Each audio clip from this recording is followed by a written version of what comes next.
If you're anything like me, then Western big game hunts are the ultimate.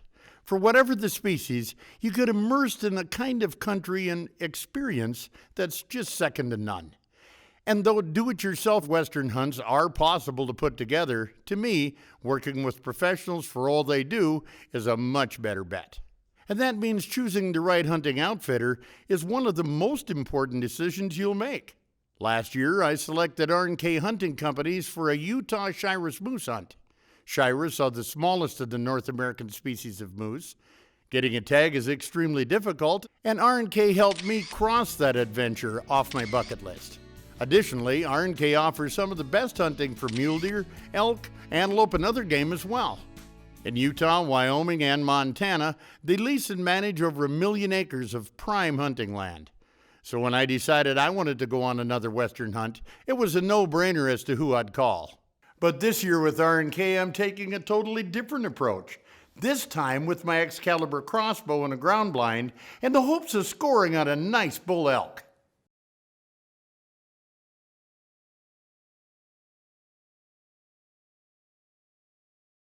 Last year, I got started in crossbow hunting, and with the ever-expanding list of states allowing it within the archery season, it's something I've wanted to get into.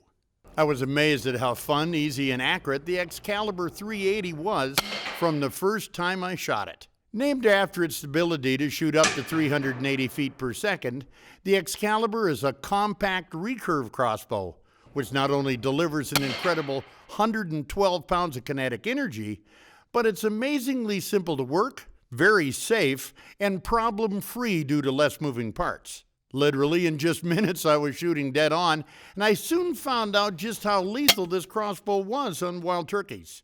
So last fall, I was really excited at my first attempt at big game with my new crossbow.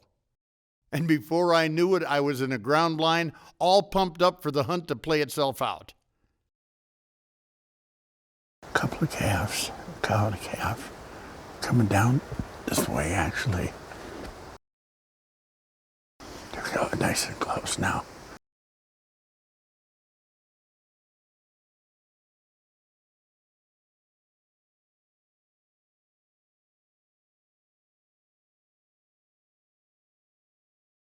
There's another bull,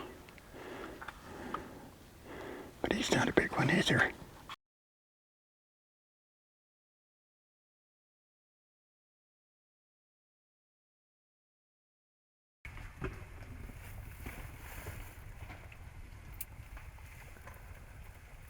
That's what you call a close encounter of the first kind. That's in your face.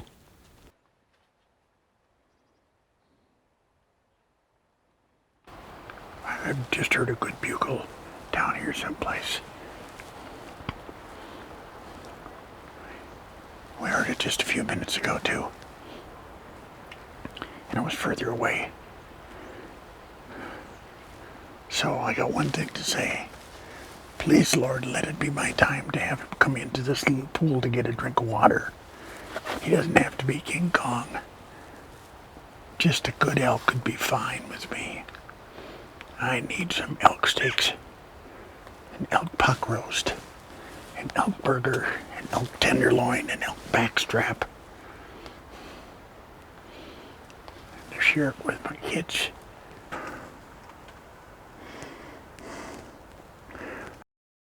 Oh, I see him.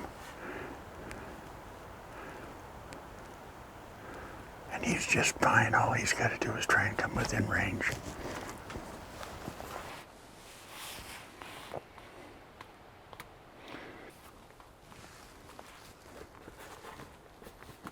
Come on, you big dog. Come out and give me a shot at you. Don't walk away. We haven't had a chance to get intimate yet. Well, excuse me while I put the hair on the back of my neck back down.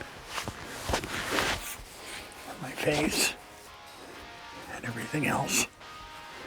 Because there was my shooter bull.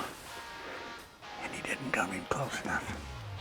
While I hunted the first few days without a guide, Rick Miner spent the evening out scouting and will try and help find a bull that we can call in tomorrow. We've got a herd of elk moving across the hill up there. Looks like maybe about 150 head. There's a pretty nice 6-point bull, herd bull, and a couple of raghorns in there. They're not spooked, they're just, we can hear them mewing, and they're just kind of feeding across the hillside there. We've got a good idea where to go in the morning. Now, the one thing I've yet to mention about today's elk hunt was that my wife Christine was also along. And while I was out in other directions with my crossbow, Kris and her guide were on a spot and stock bow hunt. And let's just say, whenever in the mountains hunting for elk, we both know some pretty spectacular things are always bound to happen. The elk really haven't been in a heavy rut yet. It was some of the pre-rut activity. They've been quiet, they've sent out a few bugles so we could locate, but made it really tough to get in tight on them during the day. First real good opportunity we had was on the second morning of the hunt. We went into a place we called Fish Creek, and it's a large plateau. We catch the elk as they're coming from their feeding areas up to the bedding areas, and this area we were hunting was kind of a staging area, and we got in pretty tight on this herd of elk. And there was a really nice 6-point bull that was pushing the herd around. And we got in tight, sent out some satellite bull bugles, and he didn't like us being in that close. We got set up, Kris was in front, I backed up about 70, 80 yards, did some calling. But the section we got set up in was a little bit tighter with the trees, and the opportunity for her to take a shot wasn't there.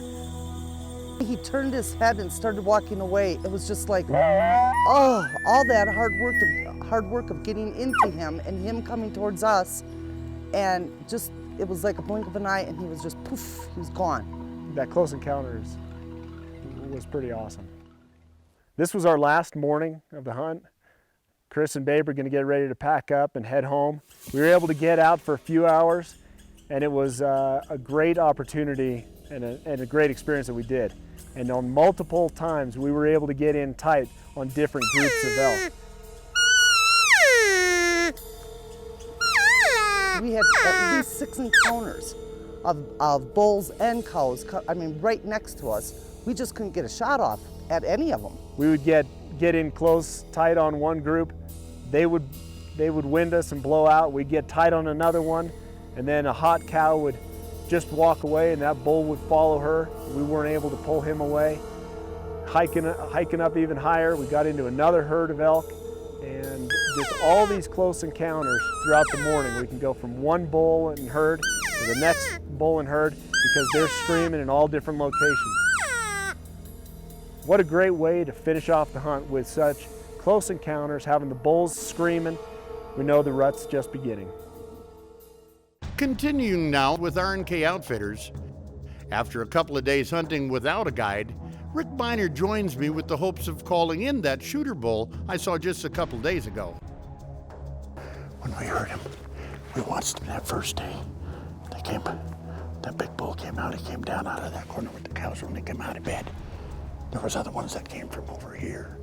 We've heard them back up in here too, so you probably know that better than I do. Yeah. Yeah.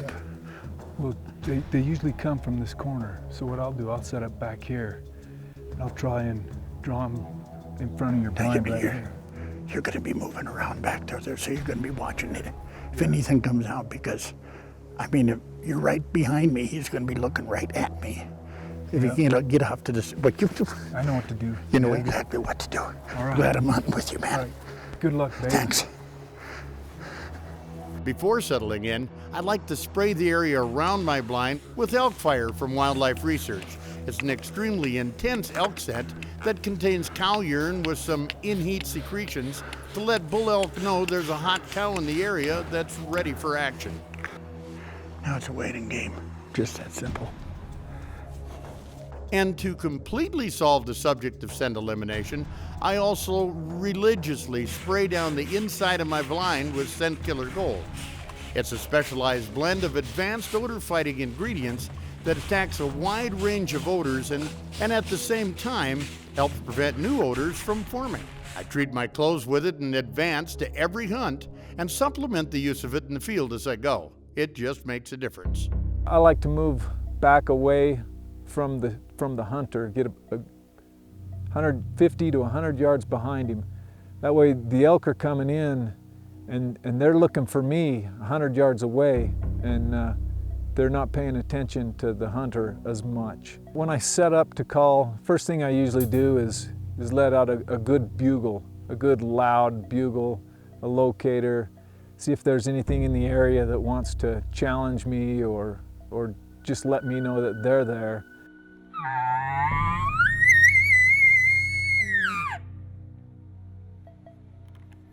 And then I like to use a series of cow calls, multiple cow calls, a reed, squeeze calls, hand calls, different mouth calls.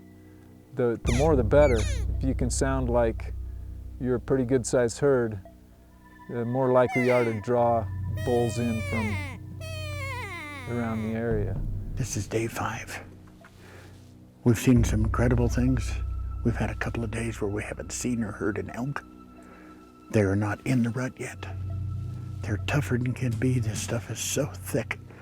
You gotta get them to come out. And that's why we set up a blind. We got water holes here. We got a wallow here.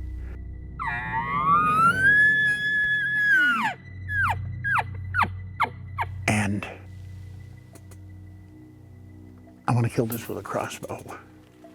And in most cases, when you're elk hunting, you don't want to be sitting there calling yourself, because you're going to bring that. You're better off. Rick is with us. He's one of the guides here with R&K. Excellent one, I should say. All other guys are.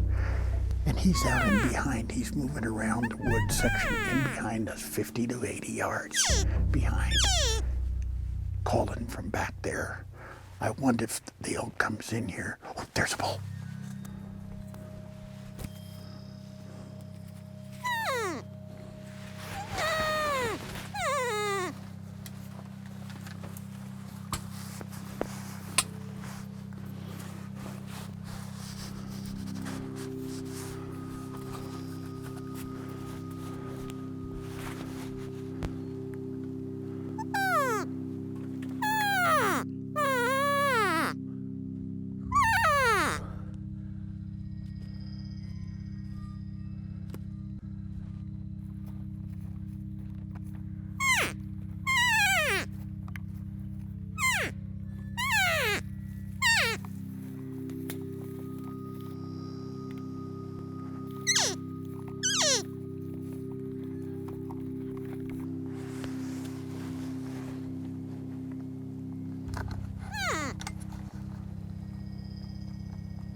Should have went right through the lungs. I seen it where it hit.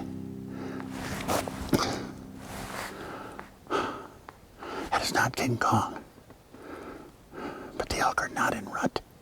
They are tougher than can be. But he should be dead. He should be dead. Rick, I got a dead elk here. All right. I knew he didn't go far. I know he's a satellite bull. I knew that at the time. That's fine. Yeah. He came in beautifully. He's gonna eat wonderfully. I don't score him anyway. Those big bulls are not cooperating for crap. Hey, good eating. Oh, perfect. My first crossbow kill, perfect.